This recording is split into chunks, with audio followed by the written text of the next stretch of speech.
Have you ever had that feeling, that nagging sense that time is just slipping away? You're busy, sure, working, maybe scrolling, but then the day ends and you're like, where did it all go? We all say it, right? Time is money. It's just thrown around, almost automatic. It's a classic phrase, really kind of a baseline for how we think about productivity these days. Yeah. But what if? What if the real meaning, the stuff we found in this fascinating source we've been looking at, goes way, way deeper? Deeper than just, your hourly rate or tallying up your day. So today we're doing a deep dive into time is money. And our mission for you listening is to get past the cliche, to really uncover the layers behind this powerful idea and maybe see how it could actually reshape your choices, your day-to-day. Okay, let's unpack this. What does it really mean? And I guess, what's in it for you? Yeah, it's funny how often we hear it, but how little we maybe stop and really think about its weight. And the source material makes it clear, the very first thing. We need to shake off a common misunderstanding. It's not literally about time magically becoming cash, like an exchange rate. No, the core idea, the really profound bit, is that time itself is inherently valuable. It's a resource, non-renewable, like money in some ways, but it has its own rules, stricter rules even. Imagine if every second you had was like an asset that's constantly dwindling. That's the viewpoint the source kind of invites us into, moving beyond the surface to something you can actually use. I found that distinction really freeing, actually, because if it's not just about earning money, suddenly its value opens right up. The source we looked at, it really hammers this home. Time is valuable, just like money. Mm-hmm. And it's not just some philosophical point. It has real tangible effects. Once you accept that, it sort of forces you to look at how you spend every moment. For Mm-hmm. me, I immediately thought of all those times doing what I call productive procrastination, emails that aren't urgent, tidying up when I should be creating that endless scroll. Yeah. And the insights suggest wasting time isn't just being idle. It's not neutral. It has real costs. Maybe unseen costs, but they impact your life. Exactly. And that's where it gets really sharp, doesn't it? The direct result, like the material spells out, is when we waste time, we lose opportunities to earn, grow, or create something useful. Think about it like this. Every minute that ticks by, every hour, it's not just gone. It represents a choice you made, maybe without even thinking about it, to not do something else, to pass up a chance for progress or learning or building something. And this isn't just about financial gain. It could be growing a skill, nurturing a relationship, finally writing that thing you keep putting off, coming up with an idea, or even just, making your home environment more peaceful. What's really fascinating is how quickly that link is made to lost potential. It reframes time. It's not just something to fill up, it's something to actively use to move forward somehow. So yeah, every choice to waste time is basically deciding to forfeit some future benefit, personal, professional, whatever. The question becomes less, what am I doing? And more like, what am I not doing that I could be doing? That phrase, lost potential, it really does stick with you, doesn't it? And it makes me think immediately about how the source goes deeper. It frames time not just as something lost, but something we can actively invest. They use this great example, really hits home. If you spend 2 hours learning a new skill, you're investing in yourself. That's a powerful way to put it, isn't it? It treats time not like something you just consume, but like a seed you plant. So it's not just spending time transactionally, it's a deliberate act, looking ahead. You're putting this precious thing, your time, your focus into something you expect will give you a return later. Like, putting money in savings or stocks. You expect it to grow, right? To create more value. It's very growth-oriented spending. Precisely. And the insights really drive home the tangible difference these choices make. The source puts this positive investment right up against its opposite. If you spend those 2 hours doing nothing, it's like losing money. Oh, wow. That's a strong visual, isn't it? Almost makes you wince. It's not just that you didn't gain anything, it's framed as an actual loss. Psychologically, thinking of wasted time like losing cash, that can hit hard. I mean, when we lose money, we feel it, right? That pang of regret, we might try to get it back or at least stop it happening again. But with time, that feeling of loss is often fuzzier. Or we just explain it away. Oh, I needed a break. This analogy forces us to face it. It really underlines how important it is to be intentional. Every choice, even choosing to do nothing, affects your time portfolio, so to speak. It's about seeing that inaction or just aimless action can be just as costly as making a bad but deliberate choice, maybe even more so. And this is where, for me anyway, the source brought in something that was genuinely transformative. It just forces you to recalibrate how you see your own minutes. It really made me rethink things. The source makes this direct, really stark comparison. It highlights how time just isn't renewable. If you lose $100, you can earn it again. But one wasted hour, gone forever. Let that sink in seriously. You can work more, get another job, budget tighter, find a side hustle. Eventually, you can make back lost money. It's renewable, sort of recoverable, at least.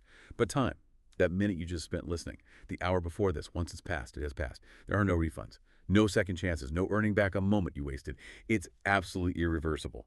That finality is... Wow. Yeah, and expanding on that, on time being gone forever, it really forces us to grapple with how unique it is.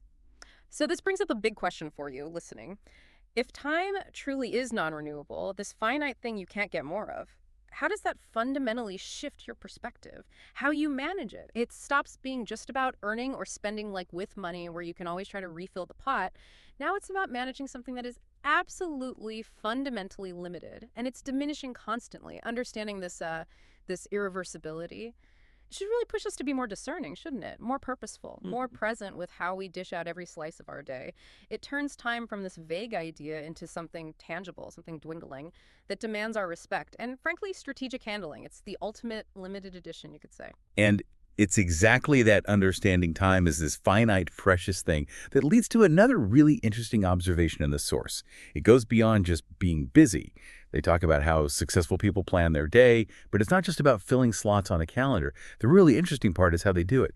They treat every hour like a precious coin. That challenges us, right? How do you actually do that? What does it mean to look at each hour and consciously decide where that coin goes instead of just letting them, slip away? The source suggests it's less about a frantic schedule and more about, well, intent. Intentionality, exactly. It's about being incredibly deliberate. The practical side of treating time like that, like planning your day, implies it means making conscious choices, proactive choices about where each precious coin is spent. And what's fascinating, the source points out something almost counterintuitive. Truly successful people don't just plan tasks. They deliberately schedule unproductive time, like deep thinking, creative breaks, even just intentional downtime. They see these as vital investment blocks. Okay. That's interesting. Yeah, they recognize that often it's in those moments of doing nothing that the best ideas pop up, not just when you're frantically working. So it's not about packing the calendar. It's about aligning your time with your real values, your big goals, what actually matters to you. The source even mentioned time boxing, setting a fixed, maybe short time for a task and stopping when it's up. Forces focus, stops perfectionism, eating hours. Right. So yeah, it's about clarity and intent. Knowing that hours set aside for Project X isn't just a calendar block. It's investing a non-renewable asset into something important. And on the flip side, understanding the real cost of letting an hour just drift by without that kind of intention. That is such a critical point because you hear time is money. And the immediate reaction, that sort of knee-jerk thought for so many people, oh, great, so I'd work 24/7, never stop, just grind constantly. It feeds right into that hustle culture thing. But there's a really vital nuance we found that pushes back against that exact misreading. The source explicitly says, it doesn't mean we should only work and never rest. In fact, it stresses that breaks, downtime, even just enjoyable leisure. These are also valuable ways to use time. That completely reframes it, doesn't it?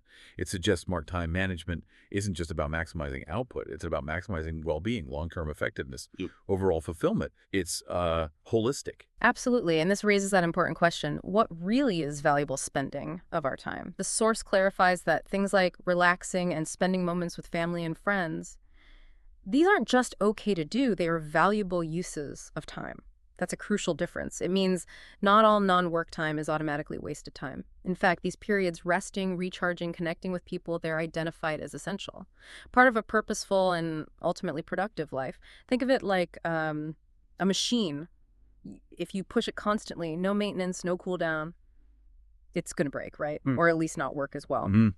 Makes sense. Well, it's similar for us. If we don't invest time in rest, in play, in relationships, and just being, our ability to earn, grow, or create in other areas actually goes down. So these aren't wasted hours. They're vital for sustaining us, for enhancing our ability to use all our other time well. They're investments in mental health, resilience, the fuel for creativity and focus. They're not just breaks from work. They're investments in our capacity to work better and, frankly, live better. Okay, so wrapping this all up, the big message from the source material, it feels powerful and nuanced and pretty clear.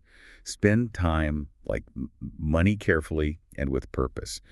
It's not just a catchy phrase. It feels more like a strategic approach, one that really shifts how we value every single moment. After digging into all these layers from how time is truly gone forever to the investment versus loss idea, and even the value of rest.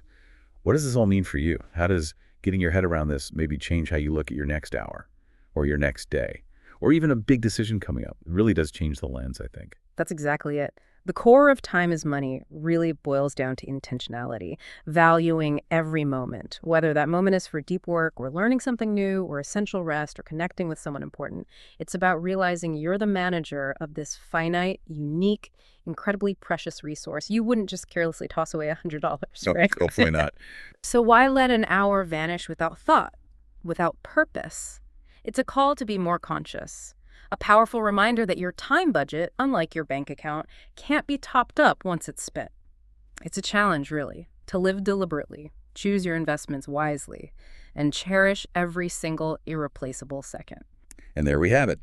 This deep dive, I hope, shows that time is money is so much more than just an old saying. It's a profound truth about this unique, non-renewable resource we all share.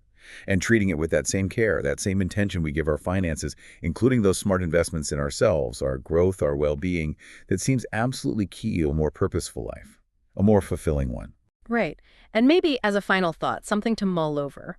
Consider just one specific part of your day or your week. Where could you genuinely apply this principle?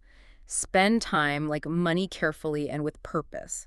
Ask yourself, where might I be sort of throwing away this incredibly precious asset without even realizing it? Maybe it's a habit or routine that doesn't serve you anymore, or just an unchecked default way of doing things. Try to pinpoint it. Then imagine, what opportunity, what growth, what peace could you reclaim just by choosing to invest that time differently? That's a great challenge. Thank you for joining us on this deep dive into how we value and use our time. We really hope this gives you not just a new perspective, but maybe a little more power over your own precious hours. Until next time.